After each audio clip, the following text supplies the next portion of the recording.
Bom dia, gente. Hoje, dia 28 de agosto, então, de 2020, nós vamos iniciar o nosso encontro do grupo de pesquisa. Hoje nós temos um convidado especial, que é o professor Lucas Melli. O Lucas, ele é professor lá na Universidade Federal de Alagoas, então ele atua no curso de Engenharia de Petróleo e também como professor dos programas de pós-graduação em Engenharia Química, e materiais. Ele possui a formação na FURG, então por isso que eu conheço o Lucas, né, da época da FURG ainda. Somos irmãos. Irmãos do professor Pinto. É. Então, várias pessoas que eu convido para conversar aqui com os alunos do grupo de pesquisa acabam sendo desse vínculo que a gente teve na FURG, assim, então é muito legal manter isso e eu gostaria de agradecer imensamente pela tua disponibilidade em compartilhar um pouquinho conosco aí tua experiência. Agradeço. Depois teve também fazendo mestrado na UFO, né, em Uberlândia, e o doutorado na UFSCar, lá em São Carlos. E aí o professor trabalha principalmente no desenvolvimento de novos materiais para processos de separação. Então, Lucas, eu vou passar a palavra para ti, fica à vontade. Para mim, assim, é um prazer falar sobre o que a gente faz aqui, em termos de pesquisa, né?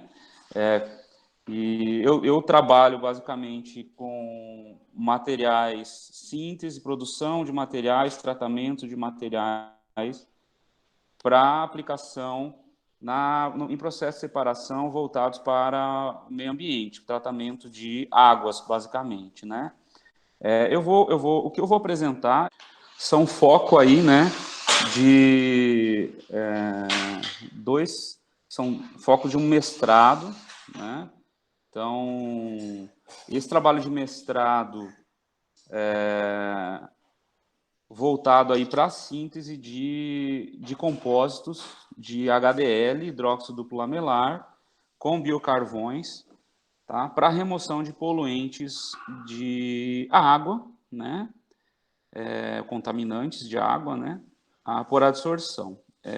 Esse trabalho foi vinculado ao programa de pós-graduação em Engenharia Química, tá? Como a Gabriela falou, também atuo como professor do doutorado em materiais e sou coordenador do laboratório de processos e também atuo como colaborador no laboratório de eletroquímica aplicada do Instituto de Química aqui da Universidade Federal. A minha apresentação, ela vai falar rapidamente aí sobre o HDL, para vocês saberem, quem não conhece, né, conhecer um pouquinho, falar sobre o biocarvão e por que nós resolvemos juntar esses dois materiais para a formação de um compósito, né, e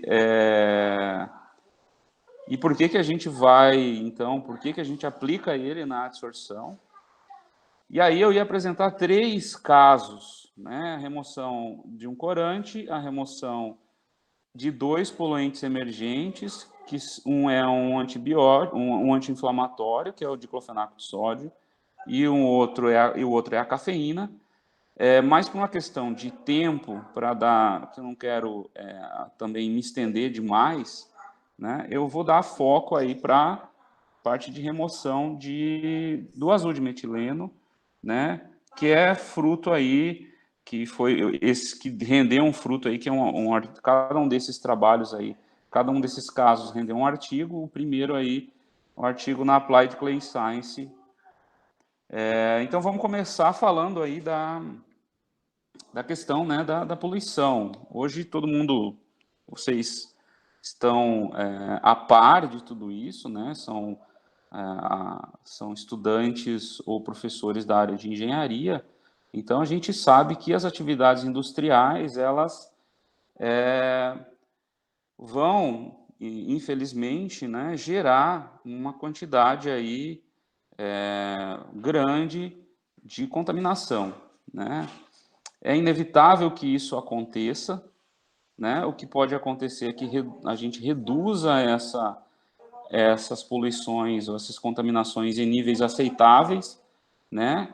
E aí a gente tem, né, a eliminação desses poluentes por parte da indústria, né? E não só da indústria química, mas como todas as outras, né? Também geram poluição, né? Então, a ação humana é uma ação que inevitavelmente vai causar algum impacto no meio ambiente, né? Então, não vivemos mais como né, indígenas, né? A gente vive de uma forma na nossa sociedade atual, né, onde a atividade industrial e todas as outras atividades acabam causando algum problema ambiental, né? Então, o que nós queremos aqui é evitar, né, com que essa poluição chegue no meio ambiente ou atuar na limpeza do meio ambiente, né, para que a gente tenha um meio ambiente livre desses poluentes, tá? Então, existem diversas formas de se trabalhar, né, para evitar ou para remediar o problema, né? Aqui são somente 4, mas existem outras formas, né? O nosso foco aqui desse trabalho é falar sobre a adsorção, tá?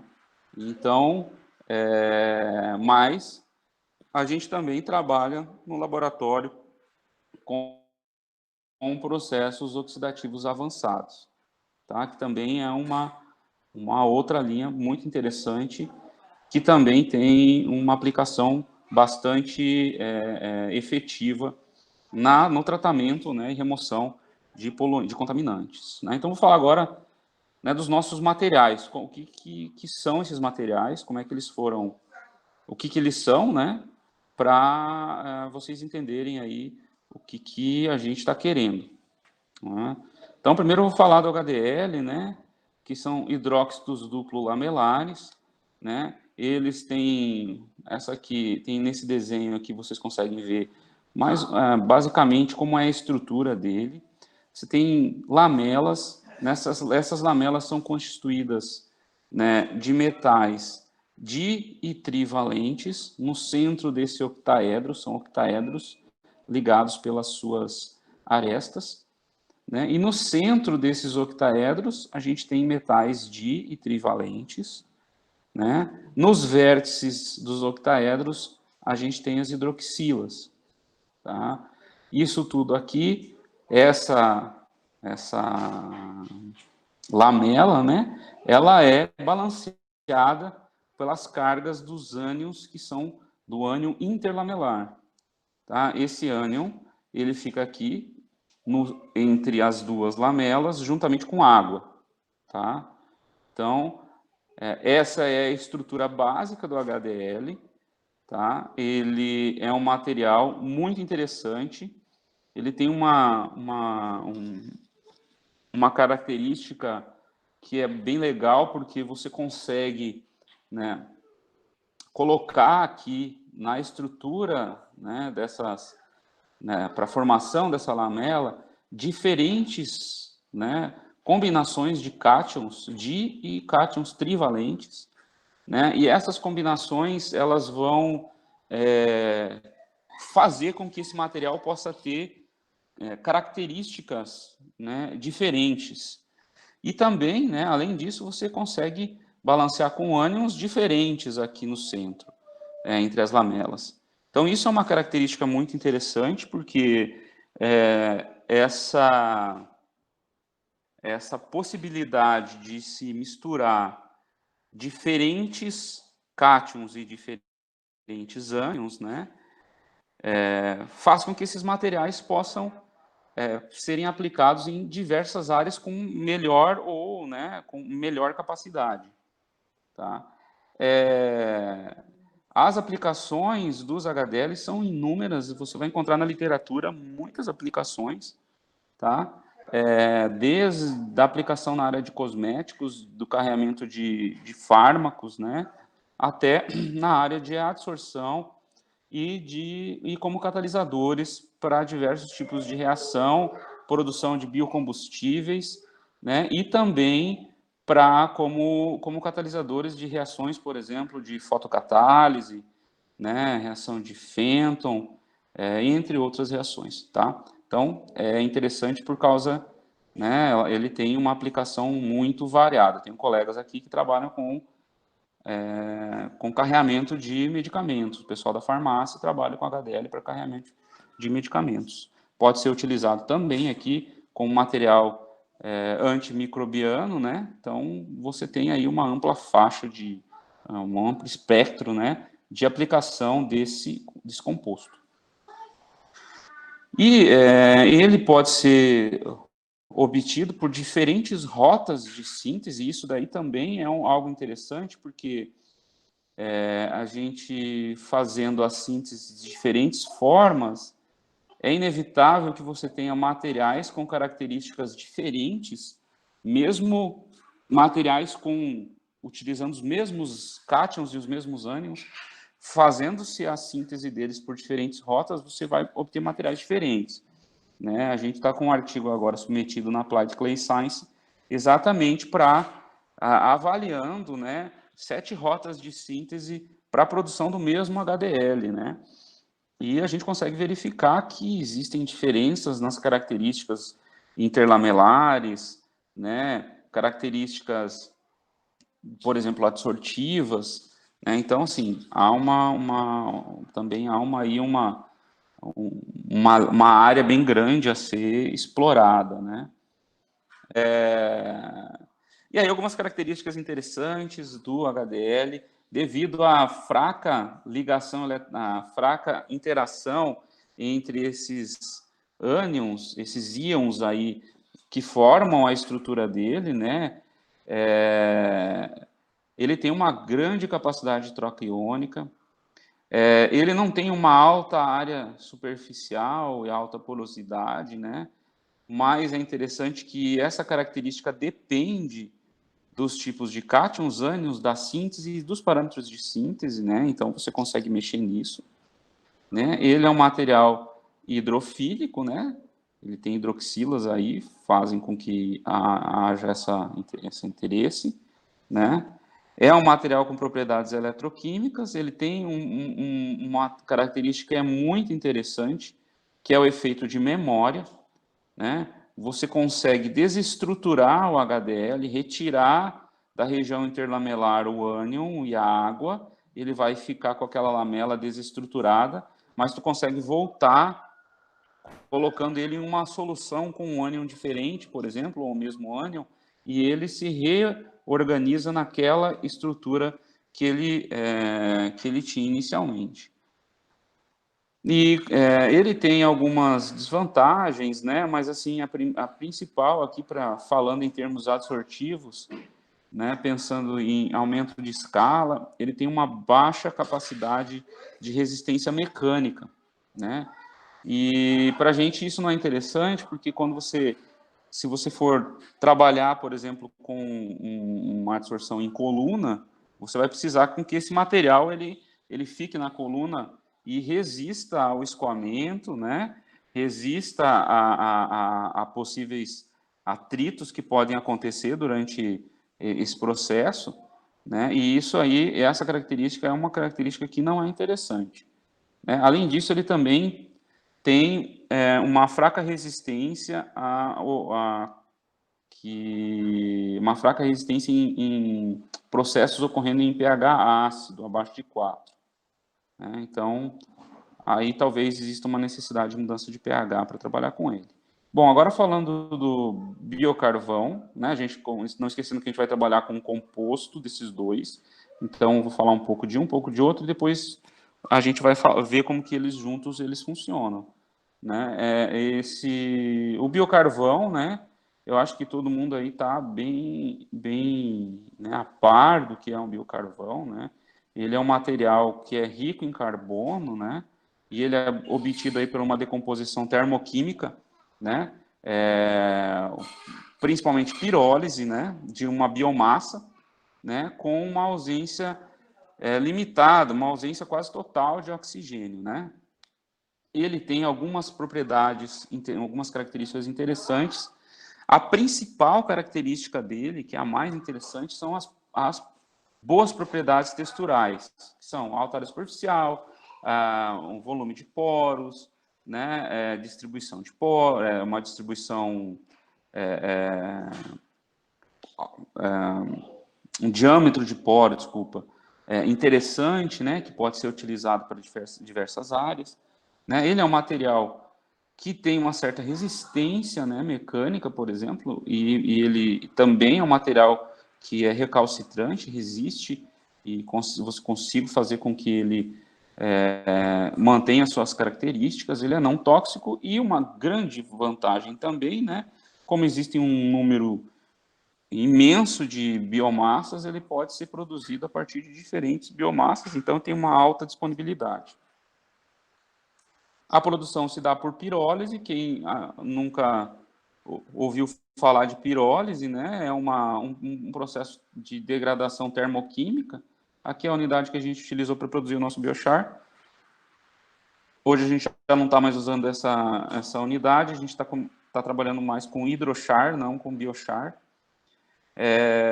Mas ainda temos alguns biochars para trabalhar.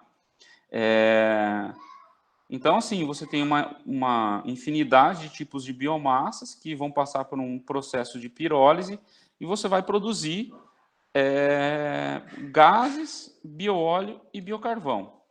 Esses são os 3 principais produtos dessa reação.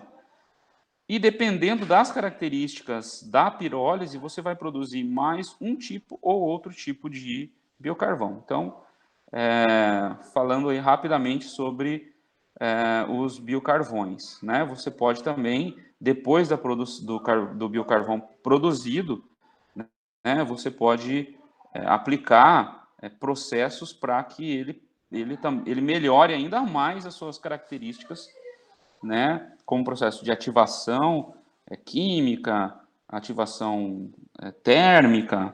Então, existem vários tipos de processos que você pode, né, usar aí para melhorar as características do biocarvão. E aí, por que a gente misturou eles, né? O que eu queria que o meu HDL, né, que é um material com característica nanométrica, né,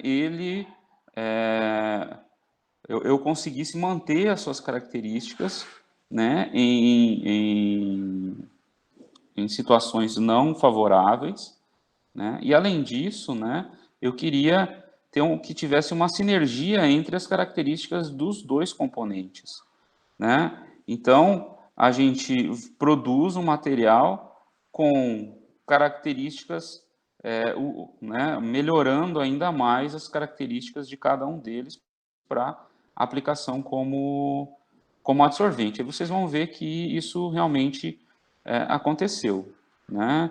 Então, esses compósitos de HDL com biocarvão, nos últimos anos, têm sido muito produzidos, né? Eu vou dizer de 2018 para cá, né? Então você encontra uma literatura bem mais forte a respeito disso, né? Que foi quando a gente começou a trabalhar com esse material. Então não tem a literatura agora, esses anos últimos do ano passado ou esse ano, então você vai encontrar bem mais artigos com essa temática, né? E a síntese desse material, ela pode seguir um processo parecido com a síntese do HDL. Você vai produzir o biocarvão separado por um processo de pirólise, e aí depois você vai inserir ele no processo de produção do HDL. Tá? Então, também você pode... Então, aqui a gente tem, nessa figurinha aqui, eu tenho diferentes tipos de processos ou de metodologias para a síntese desse compósito. Eu posso, durante o processo de produção do HDL, inserir o biocarvão, ou eu posso colocar os reagentes para a síntese do HDL junto com o biocarvão e depois inserir ele no andamento normal de uma síntese de HDL. né? Ou você pode também colocar uma biomassa junto com os reagentes do HDL e, por exemplo, ir para um processo hidrotérmico. Então, a gente está com um artigo praticamente, assim, eu vou dizer, aceito de revisão, falando sobre síntese e aplicações de compostos de HDL e biocarvão. Tá? Inclusive, nesse trabalho, o professor André e uma aluna dele, que eu esqueci o nome dela, nos ajudaram aí a escrever esse artigo. Falando sobre a adsorção, quem aí não conhece a adsorção, o pessoal da engenharia química se você pegar, por exemplo, um livro aí que é um clássico aí da engenharia química de operações unitárias, né? O Jankoplis, por exemplo, que lá na FURG a gente usava, a parte de adsorção são 3, 4 folhas do livro, né? Então, e é uma operação extremamente importante, que tem aí uma aplicação muito grande, né? E a gente acaba, às vezes, não dando tanta atenção, né? Até porque tem um conteúdo muito grande para abordar todas as operações, né? Mas é uma operação baseada em transferência de massa, tá? Onde a substância que está na fase fluida, ela é transferida, né, uma das substâncias que está aqui, um dos componentes, ele, por transferência de massa, ele se movimenta e se adere aqui à superfície do adsorvente, né? Há uma diferença entre a adsorção e a absorção, né? A adsorção, a molécula ela vai ficar aderida na superfície do sólido, e na absorção, a molécula vai entrar na estrutura do sólido, né? Vai ocupar essa estrutura. São processos diferentes, são operações diferentes. E também, além disso, né, quando você tem um processo onde tu não consegue identificar se você tem adsorção ou absorção, você pode chamar como um processo de sorção. Tá? Também você pode também fazer isso, né? Mas os nossos processos, a gente sabe que são processos adsortivos, né? E nesse caso, então, o adsorbato, que é a molécula que eu quero retirar, ela passa e entra em contato aqui com a superfície do sólido, fica aderida à superfície do sólido por questões aí de interações físicas ou químicas, e ela então é separada do seio do fluido, tá? Então é assim que ocorre o processo adsortivo. O mecanismo de adsorção, né? Essa molécula ela difunde, né, do seio do fluido para a superfície do sólido, ou depois, né, uma difusão intrapartícula, né? Esse aqui é um mecanismo bem geral aí da adsorção. Falar agora dos casos, né, do primeiro caso aí, na verdade eu vou falar só desse, não vou falar dos outros, porque senão a gente vai acabar se estendendo muito. E esse primeiro, então, esse trabalho foi publicado aí na Applied Clay Science, foi o primeiro trabalho que a gente fez com esses compósitos, e aí o pessoal, né, a gente usou para remoção de azul de metileno, né,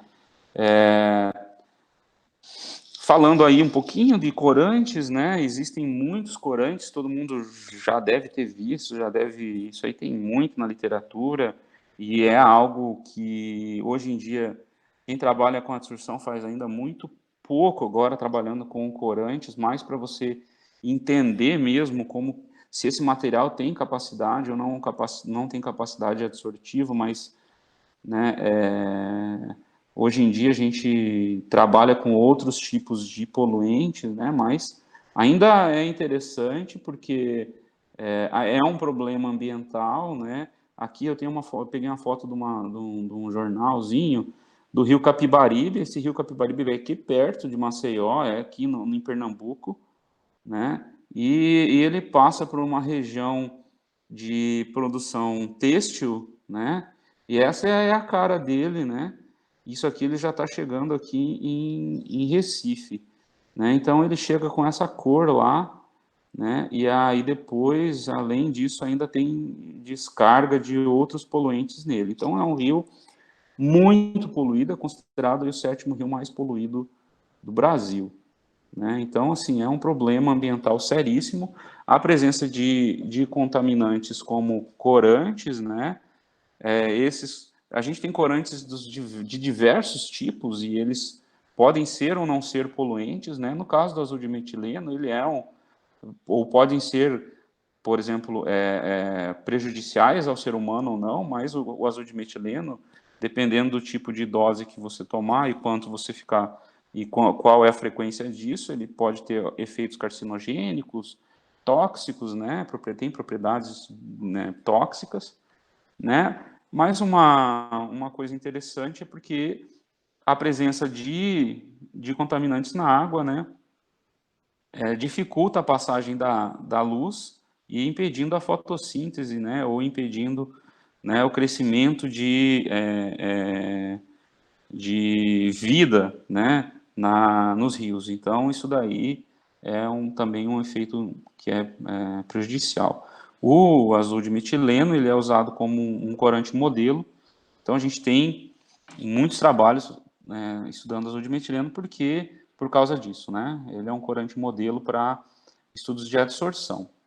Falando aí, né, do nosso trabalho, a gente fez a síntese do compósito, né? Eu não vou entrar em detalhes dessa síntese, quem tiver interesse pode pegar lá no artigo, né?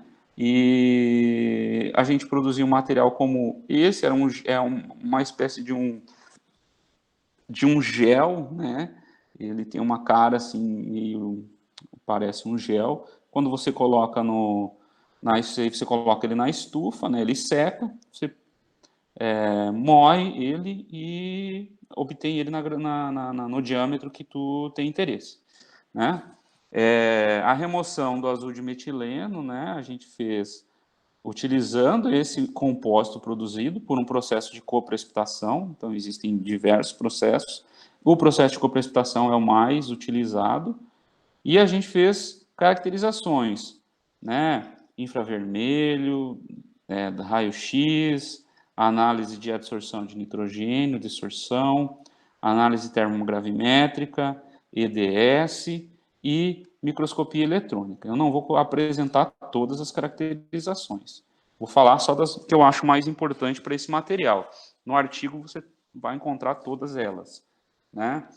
Em termos de argilas, né, ou materiais lamelares, a técnica de caracterização por difração de raio-x é a mais importante, né? Então, aqui a gente tem a figurinha aí, né, com as curvas, né, com os difratogramas da caracterização para o HDL isolado, para o biocarvão e para os compostos, em três razões, né, entre os cátions: 2 para 1, 2 de magnésio para 1 de alumínio, 3 de magnésio para 1 de alumínio, 4 de magnésio para 1 de alumínio, né?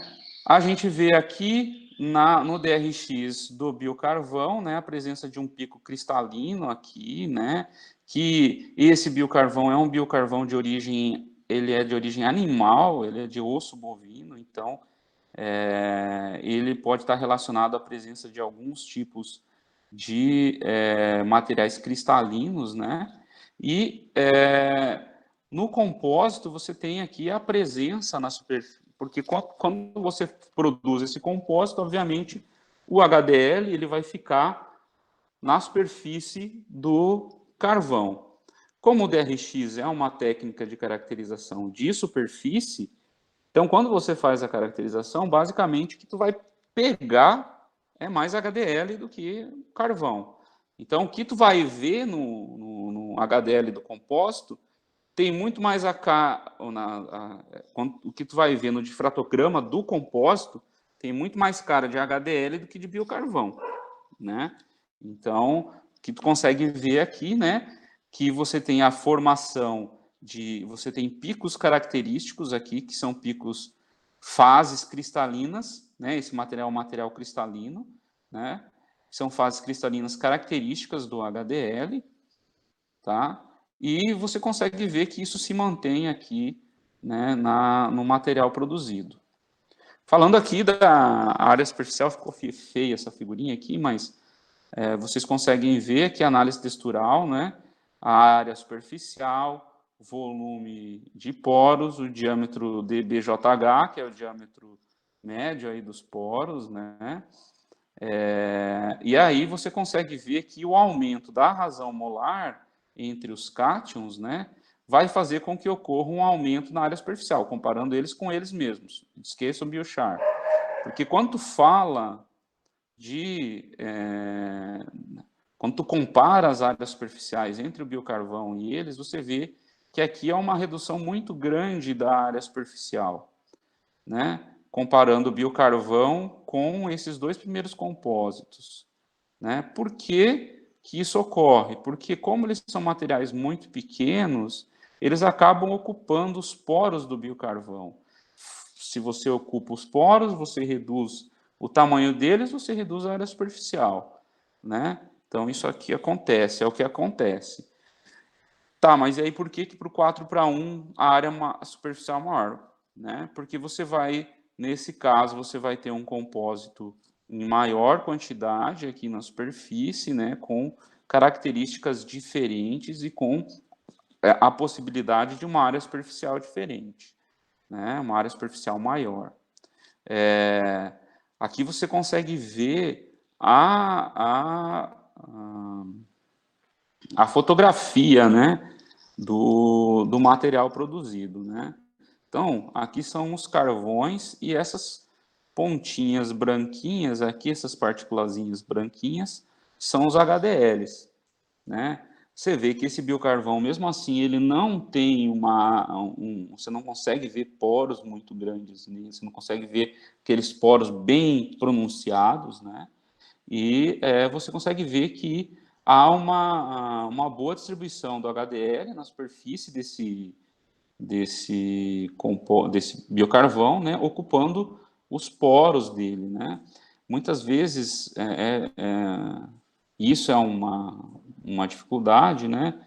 A gente que às vezes não é da área de materiais especificamente, né? A dificuldade em conseguir verificar algumas características a partir de microscopia, né? Mas assim, você consegue ver basicamente a boa distribuição do HDL nas superfícies do pó, nas superfícies do carvão. E aí a gente vai fazer estudos de absorção desse material, avaliando a influência de pH, né, nesses pHs aqui, fazendo estudos cinéticos, né, em determinados tempos de absorção, né, para a construção de uma curva cinética, analisando isso a partir de modelos de pseudo primeira ordem e pseudo segunda ordem, fazendo estudos de equilíbrio para a obtenção das curvas das isotermas de equilíbrio, né, em diferentes concentrações para diferentes temperaturas, fazendo um estudo de regeneração química utilizando metanol e ácido clorídrico, e, por fim, uma análise termodinâmica para a obtenção de energia livre de Gibbs, entalpia e entropia. Então, aqui vocês veem a curva uma curva da influência do pH na absorção, né? A gente obteve em pH 12, né, uma remoção maior do que mais do que 95%, né? Isso está relacionado com o fato de que nessa condição, né, de pH, você tem uma característica. A gente não fez análise de ponto de carga zero, né? A gente poderia ter feito. Eu acho que o que é mais importante a gente falar, né, de cinética, nesse caso, é ver que realmente quando você utiliza o composto, que são essas curvas azul, vermelha e verde, né, a capacidade de absorção ela aumenta muito com relação aos materiais puros, né? Então, isso é uma característica muito interessante, né, mostrando que realmente o compósito né, junta as características, há uma sinergia entre as características positivas aí para a absorção de cada um desses compostos isolados. né? Aqui mostrando o ajuste dos modelos, né? O que sempre é bom falar quando se fala de modelo cinético de adsorção é que os modelos cinéticos não descrevem mecanismo de adsorção, às vezes, e isso a gente às vezes comete erros de tentar explicar o mecanismo de adsorção, eles não vão descrever, eles vão ajudar a entender o mecanismo, né, juntando com outras características de adsorção, né? Então a gente precisa fazer outras análises para conseguir ter uma ideia do mecanismo, como que isso acontece, né? Então, o que esses modelos, dois modelos de pseudo primeira ordem e pseudo segunda ordem dizem? Eles te dão, né, a força motriz que causa a adsorção, né? E essa força motriz, né, vai dizer que a taxa de adsorção ela é proporcional à força motriz, no caso, por pseudo primeira ordem, e a força motriz ela é proporcional, a taxa de adsorção ela é proporcional ao quadrado da força motriz. Qual é a força motriz? É a diferença entre as médias da concentração, né, no sólido e na fase sólida e no equilíbrio, tá? Então, e a concentração de equilíbrio. Então, se você voltar lá para a equação, se você for lá na equação dos modelos, você vai ver isso, tá? Bom, aí já falei sobre isso daqui. Estudos aqui, os estudos de equilíbrio, né? A gente vê aqui que o modelo de Hellish-Peterson ele é o melhor modelo que se ajusta. Esses modelos também, vale lembrar que esses modelos, né, eles foram construídos com uma base teórica, mas ocorreram modificações dos modelos, e aí tu tem Hellish-Peterson, tu tem Sips, tu tem vários outros, e esses outros, eles são modificações de Langmuir e Freundlich, né, o ajuste, o melhor ajuste de determinados modelos, eles só vão te dar uma ideia, né, de que forma que possivelmente está acontecendo a distorção, tá? Baseados aí nas formas que eles foram construídos, tá?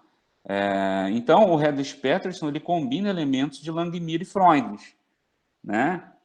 E o valor do beta, que vocês veem aqui, quanto mais próximo de 1, mais próximo de Langmuir ele está.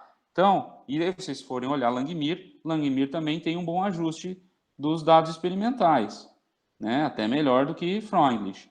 Então, isso quer dizer que ele tem uma característica que pode ser que ele seja que essa absorção seja uma absorção monocamada, né? E com distribuição uniforme de energia, toda aquela história lá do Langmuir, né? Que todos os sites são ocupados só uma vez, que não há interação com outras moléculas, tá? Então, isso é basicamente o que você vai ver. Agora, o que você tem que avaliar melhor é a questão de como a temperatura influencia. Aqui vocês estão vendo que está meio feia essa figura, mas mostrando realmente como os modelos estão se ajustando. A gente poderia ter mais pontos aqui, mas foram os que a gente conseguiu fazer na época. E aí você consegue ver, né, que o aumento da temperatura melhora aí a capacidade de adsorção, mostrando que essa adsorção é uma adsorção com característica endotérmica. Aqui os testes de regeneração que fizemos com cloreto de sódio e metanol, né, foram feitos 6 ciclos, né, e houve uma redução de quase, vamos dizer, uma redução de 40%, por aí, de 70 para 45 miligramas por grama, né, de capacidade de absorção, né, e vale ressaltar aqui, né, que esses últimos valores aqui de capacidade de absorção são muito próximos aos valores que foram obtidos para o carvão isolado, né, mostrando que possivelmente ocorreu uma lixiviação do HDL, né, ele foi desestruturado aí pela ação desses componentes químicos, né, e aí o que se manteve foi a absorção ocorrendo só com com o biocarvão, né? Então, essa é um problema, né? A manutenção da estrutura do HDL, né? Pela ação desses compostos aí, né? E aqui os dados termodinâmicos, né? A gente tem valores negativos de ΔG, que indicam aí a espontaneidade do processo, mostrando aí que há uma mais favorável com o aumento da temperatura, né? Então, isso daí é a característica obtida a partir do ΔG, né? Os valores, o valor positivo de ΔH, né? Então, a fissorção, a gente pode ter uma ideia se esse material, se essa adsorção ela tem característica próxima, ou pode-se dizer que ela é uma adsorção que tem características de fissorção ou é uma adsorção que tem características de quimisorção baseado na energia no ΔH. Né? Então, se o ΔH é menor do que 20, eu posso dizer que eu tenho ligações fracas, como ligações de Van der Waals. De 20 a 80, uma interação eletrostática, e de 80 a 450 kJ por mol é um processo de quimisorção. Né? Então, tu consegue dizer aí que esse processo que a gente estudou tem características de fissorção. Né? E os valores positivos de ΔS, né, indicam que eu posso ter uma mudança na estrutura do material durante aí a fixação do HDL, do azul de metileno na superfície do compósito. Tá? É importante sempre falar, quando a gente fala de adsorção, que essas análises cinética, equilíbrio, regeneração e análise termodinâmica, elas vão te dar uma ideia juntas de como que ocorreu esse processo, tá? Aqui a gente tem os outros casos, eu não vou falar sobre eles, eles estão em outros 2 artigos. A remoção de diclofenaco de sódio está no artigo da Colloids and Surfaces, e a absorção de cafeína está num artigo da Environmental Science and Pollution Research. Quem tiver interesse, pode ir lá, dar uma lida lá, né? Quiser também conversar, é só me mandar um e-mail. Algumas conclusões, né? A gente obteve um material que foi satisfatório, né? Baseado aí nas nossas caracterizações, a gente acredita que conseguiu formar o que a gente queria e que ele foi usado eficientemente para a remoção de azul de metileno, baseado no que eu apresentei para vocês, mas nos outros artigos a gente também teve remoções eficientes de diclofenaco de sódio e cafeína, e a gente pretende ainda futuramente, aí quando tiver algum aluno interessado, a gente tem alguns que estão trabalhando em algumas dessas linhas, mas aplicar esses materiais em processos oxidativos, né, como catalisador. Eu tenho uma aluna trabalhando com HDL para processos de catálise, para reações de transesterificação e esterificação. Utilizar ele como técnica para remoção de derramamento de óleo, aí, junto com o professor Leonardo, que é a especialidade dele, né, utilizando um surfactante aí como um material intercalado, né, porque o HDL ele é um material com característica hidrofílica, né, e um material como material hidrofóbico também para remoção de bioaerossol. Isso aí é uma ideia mais recente, aí baseado aí nessas coisas da Covid-19, para utilização em máscaras e tal. Né, a gente tem algumas coisas sendo feitas aí com o pessoal da área de saúde. Né, próximos passos aí que podem ser estudados também, em termos de adsorção, é a utilização em matrizes reais e testes de fitotoxicidade, né, pegando a água tratada e utilizando ela, por exemplo, para ver se há o crescimento de, por exemplo, alface e outros materiais biológicos aí, né, plantas que vão sentir a presença do poluente na água. Esse aí é o grupo do laboratório, do LaPro, né, algumas pessoas já foram embora, tem outras que estão aí ainda, né, falando aí do nosso laboratório, a gente trabalha com síntese de materiais, adsorção em fase líquida e processos oxidativos avançados. Então, são essas as nossas principais pesquisas, tá? A gente também tem trabalhado agora com outras linhas, né? Mas essas, assim, são as principais. Esse é o laboratório, esses são os profissionais envolvidos, né? Eu sou o coordenador, junto com o professor Leonardo, o Kleber é o responsável técnico, a professora Carmen é do laboratório de eletroquímica, ela é nossa colaboradora também, trabalha junto bastante com a gente, e o professor Leonardo, ele é pós-doc e também trabalha com a gente e com o pessoal do laboratório de eletroquímica. Aqui estão os alunos, esses aí são todos os meus orientados, só de pós-graduação, né, orientado e co-orientado, sim, acho que são uns 15, e aqui agradecer aos nossos parceiros, a gente tem diversos parceiros de pesquisa, e aí eu já abro aqui também um convite para que vocês trabalhem com a gente está aberto a qualquer parceria de trabalho, né? Os parceiros locais, né? Professor Johnny Sandra, professora Simone, professor Osimar, Eduardo, a Aniele e a Camila, que nos ajudam, principalmente o pessoal da física e da química, e o pessoal da farmácia, que nos ajuda com a parte de caracterização. Em termos do Brasil, aqui, tenho alguns trabalhos com o professor Dotto, com a professora Melissa. Eu voltei agora, depois de 10 anos, trabalhar de novo com o professor, meu ex-orientador de doutorado, professor Freire.